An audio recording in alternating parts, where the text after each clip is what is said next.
Disappointed once again. They could only manage a 1-1 draw against Denmark. They'd actually score the opening goal. Harry Kane make it 1-0, and as we've seen so many times, then sat back. Denmark gained in confidence, got a deserved equaliser, and were the far better side throughout the 90 minutes. I'll be disappointed in the end that they only picked up again a draw against a miserable England team. Right then, this is going to be fun. I told you it was going to be better. It was worse. It was worse than the Serbia game, which was terrible as well. But it was the same problem. Yeah. Taking the lead, bright start, then giving away possession. Sitting back, 4 points, going to qualify, everything's rosy.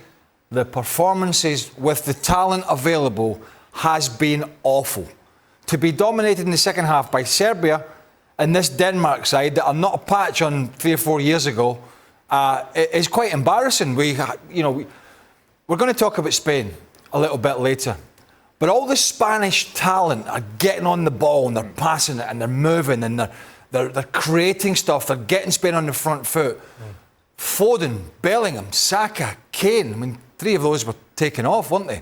I mean, it's just, quite frankly, this buck stops with the manager. Team selection, substitutions, tactics, and he's going to get away with it thus far in terms of points. But in terms of performances, absolutely atrocious from England. Why is it so slow?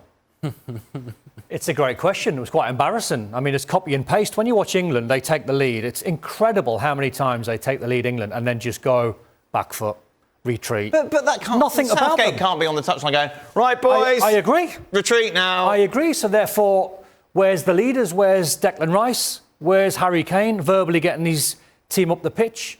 It was so bad. It was far worse than the Serbia game.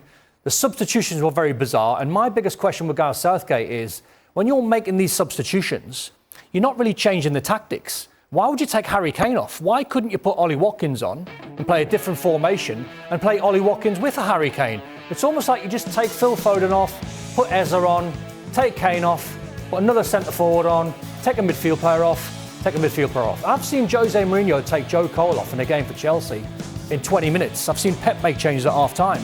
Southgate he doesn't inspire, he doesn't make the right decisions. It was such a bang-average performance. Let's start with Alexander-Arnold, shall we? Who is normally a right-back for Liverpool. A Liverpool team that's been very successful over the last few seasons with him playing in that role. He's never played as that holding midfielder for Jurgen Klopp. Yet Gareth Southgate feels like he sees something within him that makes it work. It didn't work against Serbia. He doubled down today, and it really didn't work again today. I imagine the idea for Trent Alexander-Arnold to be in this position is because of his range of passing. And part of his range of passing is actually playing a ball in behind.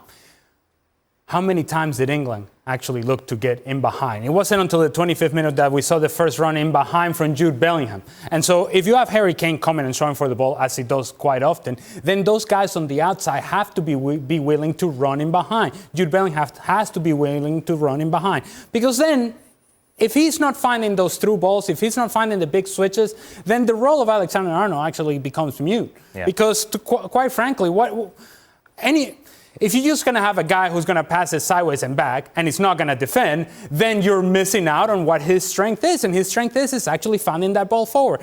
He's not going to be a defensive presence, never has been. He's a guy that certainly can pass the ball sideways and back, but that's not why he's on the field. And so, structurally, England looks all sorts of out of position. It's not just Alexander-Arnold. If you didn't know any better, watching the second half, you may have thought that Denmark were playing with 15 players on the field and England had only 7. Denmark are getting to every second ball. They're getting to every challenge. They're jumping on every loose ball. They're jumping on every rebound. Where are the England players? Where is the pressure on the ball? The quality of possession, or lack thereof, I should say, from England, it's unbelievable, really. When you think about the quality of players that we're talking about, that we see on a weekly basis, that they cannot keep a ball for more than 3-4 passes against Denmark, it's embarrassing. And so, I agree with the guys. Look, you look at this team and you don't recognize the personality of the group.